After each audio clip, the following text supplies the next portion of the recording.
हातात आहे.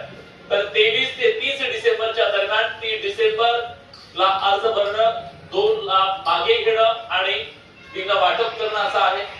16 तारखेला निकाल, 15 तारखेला मतदान, अशा प्रकारची ही सगळी निवडणुकीची प्रक्रिया पार पडणार आहे या सगळ्या काळामध्ये. त्यामुळे इच्छुक उमेदवारांच्यासाठी, मतदारांसाठी सुद्धा ही तारीख अतिशय महत्त्वाची आहे.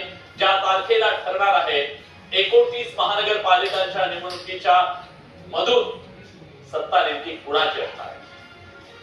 बृहन्मुंबई महानगरपालिका आणि तसेच इतर महानगरपालिका या दोघांसाठी हा कार्यक्रम सांगतो आहे. मतदानाचा दिनांक 15 जानेवारी 2026. मतदानाचा दिनांक 15 जानेवारी 2026. मतमोजणीचा दिनांक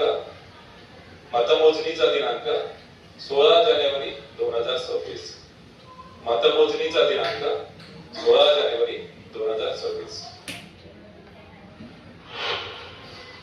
आम्ही महायुती करण्याचा प्रयत्न करतो.